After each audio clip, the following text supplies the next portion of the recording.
before we had central heat, what we had in the kitchen was a coal-burning stove that did the cooking and the heating of the house before we had central heat. So They had in the plates, morning, the round plates. yeah, and in the morning Really when we antique. woke up, we used to get our clothes and put them under the covers to warm them up because they would be cold before we would put them on.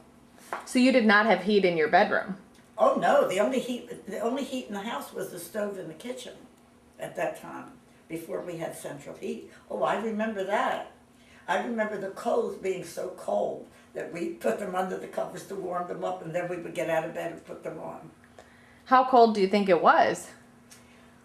Well, winters got pretty cold in those days. Cold It did a and very a good lot of job snow. of warming 2 rooms downstairs, but the heat did not. We got a lot of snow too. Yeah. A lot of snow. Yeah. So how cold do you think it was? Up in your Probably bedroom? was down into, in the house, you mean? Yeah, no, in your bedroom. I have no idea, but I would say 40, 50? Oh, No more than 50, Yeah. but Oh, definitely my less. God. Probably If you less. didn't have heat, the place was cold. It was cold. Your clothes were cold from having been in the room overnight. In South Philadelphia on Woodstock Street, which the street was beautiful. It had trees, hedges, enclosed porches. It was really nice. And then we had a park close by, and I would take the children there.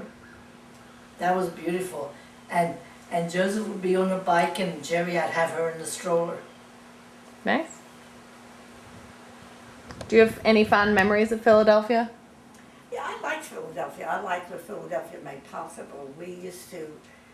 We didn't have much money for I still public like transportation, so we did a lot of walking. And we would walk from our house all the way up to the art museum and the big public library. And Where was your house?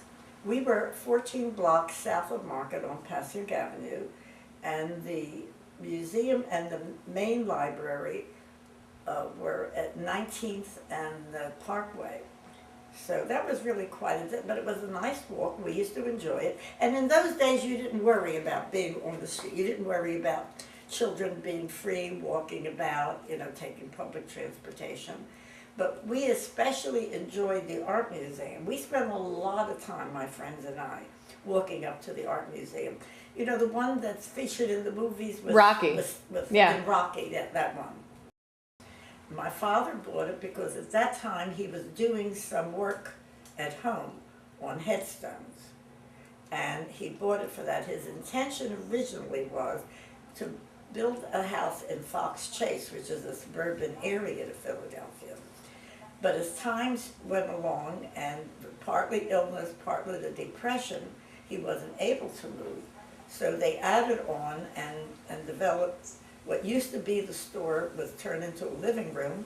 Well, there was a plate glass window, and that was built up, and it was turned into a home that way. And we spent many a time around the dinner table designing this home. Oh, Because we would talk about, I always said to my father, it was always assumed there would be a two-story house.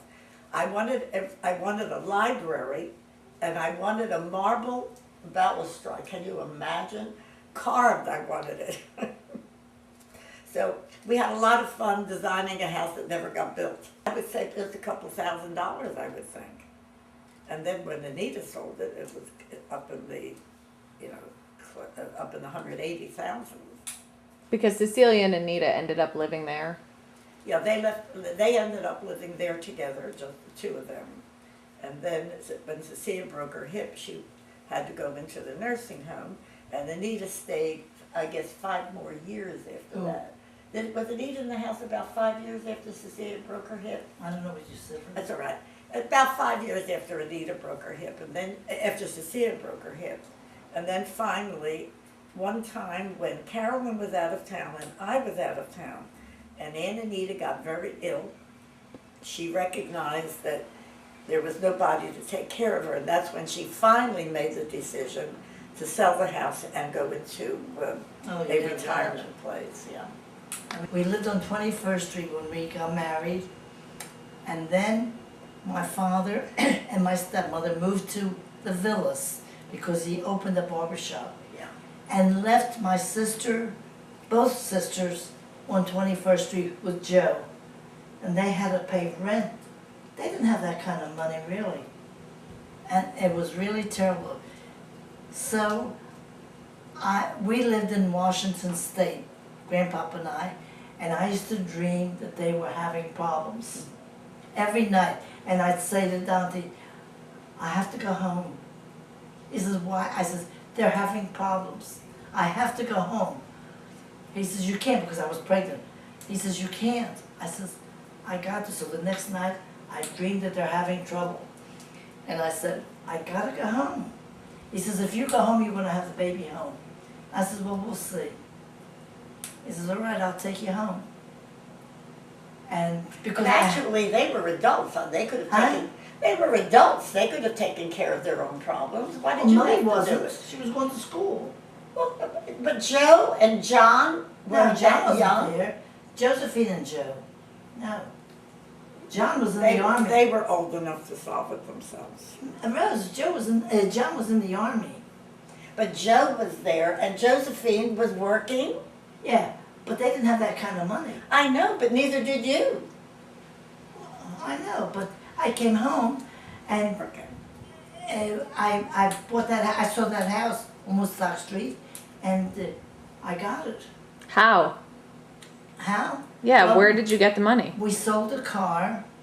We sold some furniture, and that's how I put a deposit.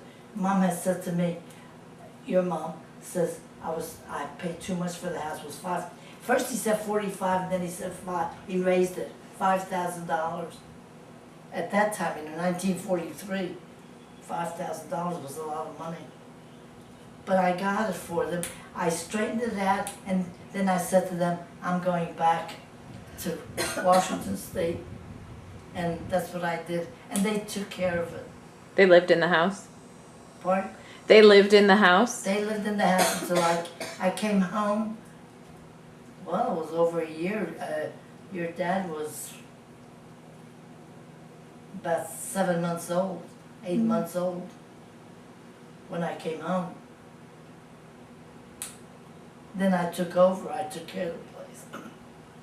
And they moved out? They were there. They lived there. Oh. It was Joe, Josephine, and Millie.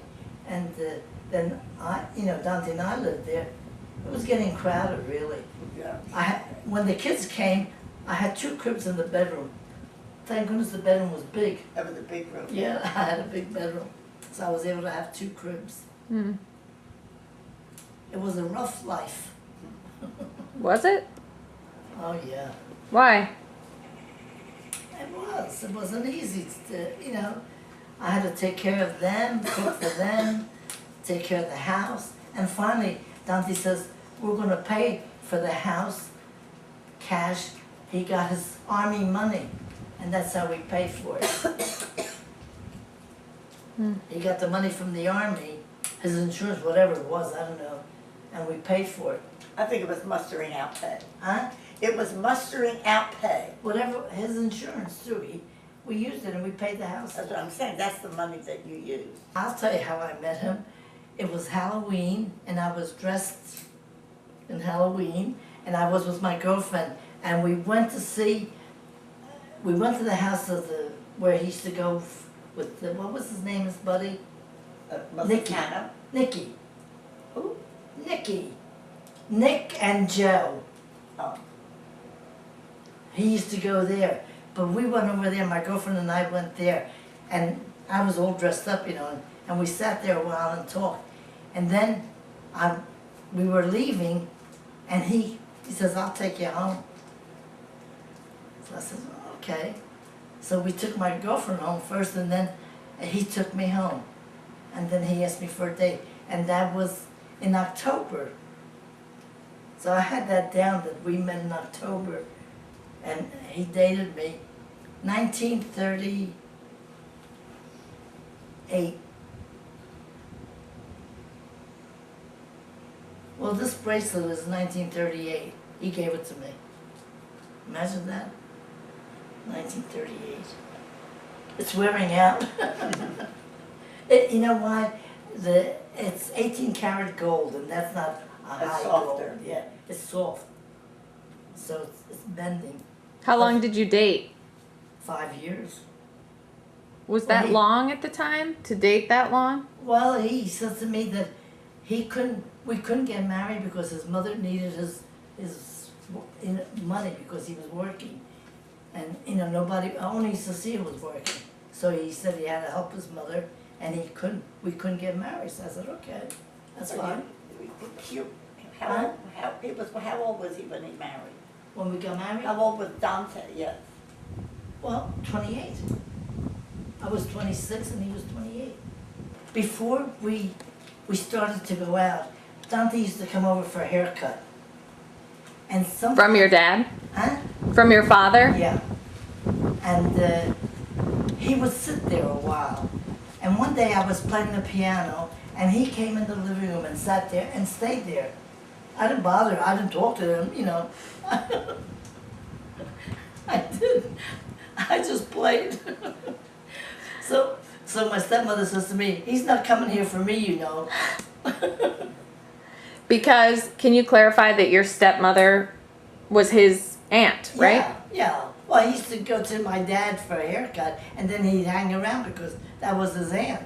So, but he would come often. But I never said anything to him. So she says, he's not coming for me. Well, George was a widower when I met him, and how I met him was a friend of mine. It lived in Chappaqua, New York, was a guest at her minister's house for dinner. They were talking about people in general. For some reason that I still have never fathomed, they were talking about me. And he said, I have a minister friend who's a widower, and she sounds like the perfect wife for him. So he said, why don't we arrange for her to meet him? And Don, Eleanor's husband, who was very protective, said, you're not going to introduce her to him unless I meet him first. So some time went by, and then he was relocating somewhere to the Midwest. So he called Don and Eleanor up and said, before I go, let's arrange a dinner party so you could meet George, and then you can see whether or not you want him to meet your friend. So they did that. So they had the dinner party. So I met him, and that was it. We went out for lunch, and then even though he was in New York and I was in Philadelphia, every time I came to New York, we dated, and 5 months later we were married. That's why I said that's it.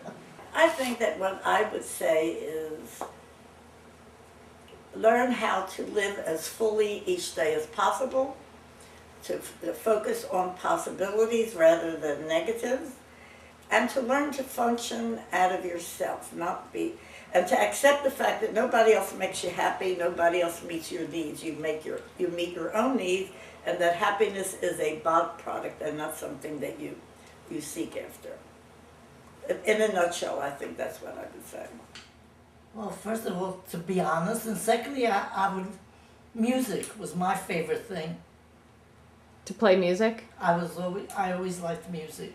Good music. Like what? Like you were playing, and nice music that they have. I didn't like jazz, You like the classical. Huh? You like classical. Classical music. Yeah, I like that.